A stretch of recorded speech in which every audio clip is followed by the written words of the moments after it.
Catherine Ricbush de la chaîne Pégase Shiatsu. Bonjour. Aujourd'hui, nous allons voir qu'il y a parfois des oiseaux qui, dans les grands espaces, comme le tien qui est feu, ont un peu de mal à s'adapter aux grands espaces et se cognent contre les vitres. Alors que faire? Eh bien, moi, pendant des mois, j'ai évité de la mettre dans une grande pièce, surtout que chez mon père, il y a beaucoup de baies vitrées. Mais ce qui s'est passé, c'est qu'une fois, elle m'a échappé, hein, ça faisait presque 7 mois que je l'avais. Et là, j'ai vu qu'elle se jetait plus contre les vitres par peur. Donc, il ne faut pas désespérer.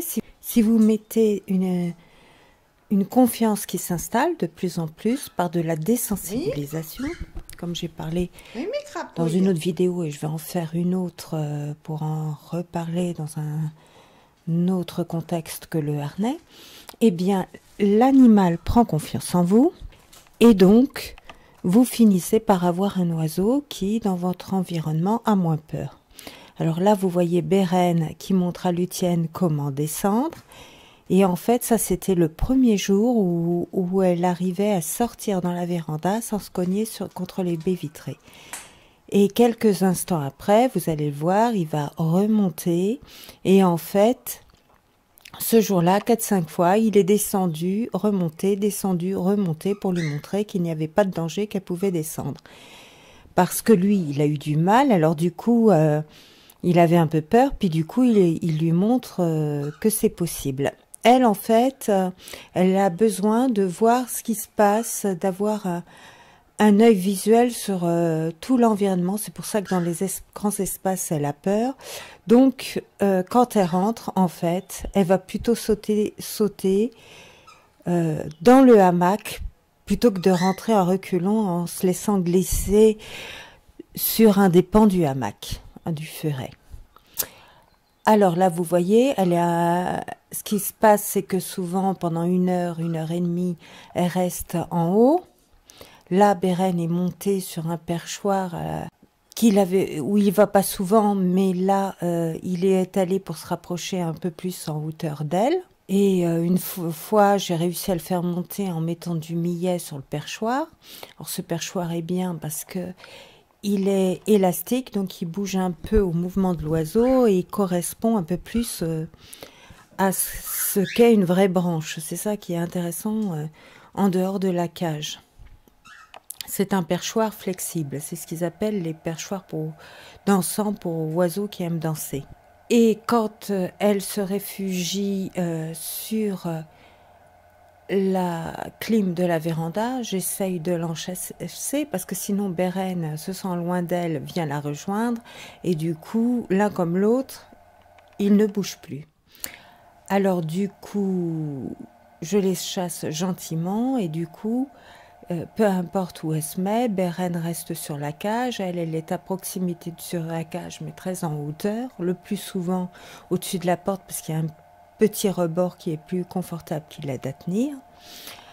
Et au bout d'1 heure, 1 heure et demie, elle finit par se poser tranquillement sur la cage parce qu'elle commence à s'apercevoir qu'elle ne craint rien, qu'il n'y a pas de danger. Et donc là, ce que je fais, j'essaye de travailler sur l'acceptation de la caresse pour pouvoir la détendre, la gratouiller derrière la nuque aussi. Et mais d'abord, il faut que j'approche mon doigt pour être sûre qu'elle ne soit pas affolée. Parce que même si elle est sur la cage, il y a toujours un temps bien, mon Bérène, où elle est quand même encore un petit peu affolée.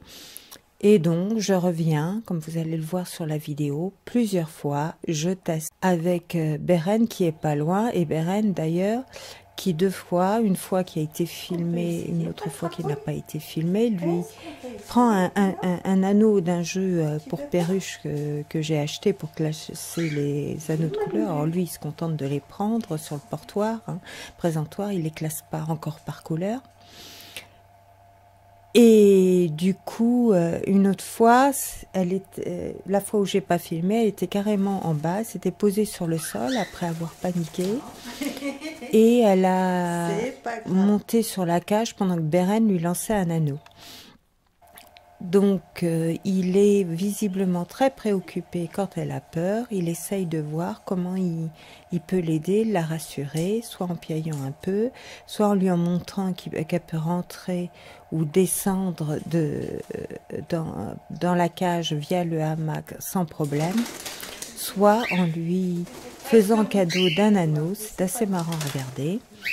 Voilà, et donc Beren peut être très très protecteur vis-à-vis de Luthien contre moi, mais en général ça se règle plutôt assez bien. Il suffit d'avoir un peu de patience pour les deux. Et d'ailleurs, depuis qu'ils peuvent être tous les deux depuis 3 jours, parce que ça fait seulement 3 jours, là j'ai filmé ces vidéos en 3 jours, hein.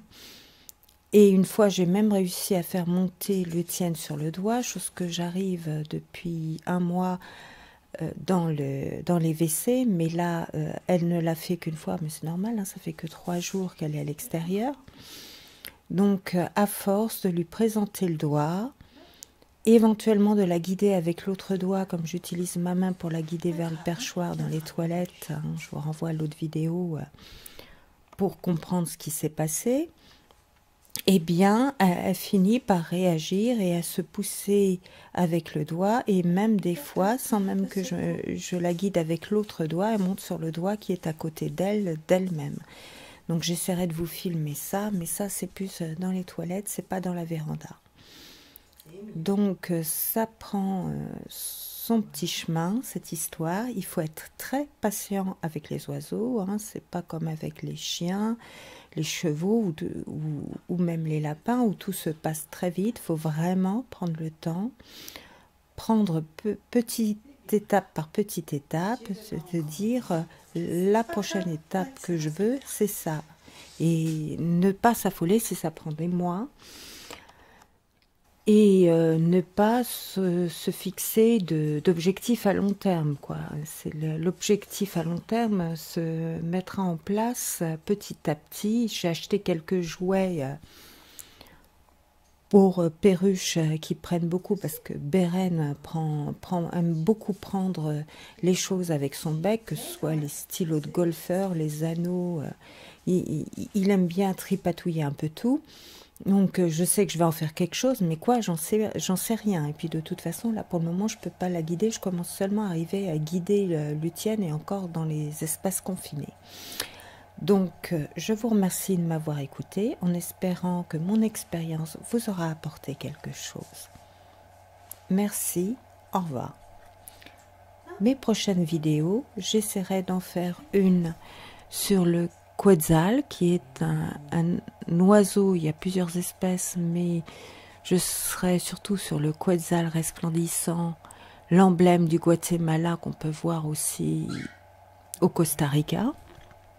J'essaierai de vous en faire une sur les lémuriens. Pourquoi? Parce que j'ai des bouts de vidéos, mes parents ayant voyagé là-dessus. Et j'essaierai de faire une vidéo pour vous montrer comment Luthien réagit quand on lui demande de monter sur le doigt. Je vous remercie de m'avoir écouté, et je vous remercie de regarder les prochaines vidéos selon ce qui vous intéresse. C'est bien, Malulu. Voilà, caresse. Voilà, on se détend. On y est presque, Malulu. Hein? Comme l'autre fois, comme hier. Tu montes sur le doigt pour montrer comme hier. Caresse à côté du doigt. Tu veux monter? Non. Oulala, ça fait peur. Caresse. Ratouiller, caresse. Ouais, c'est bien, Malulu.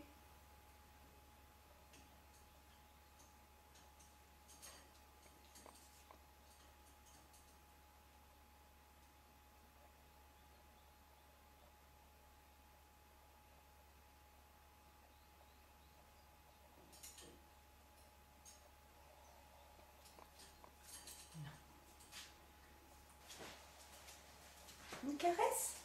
Une caresse, Malulu? Une caresse? Oui.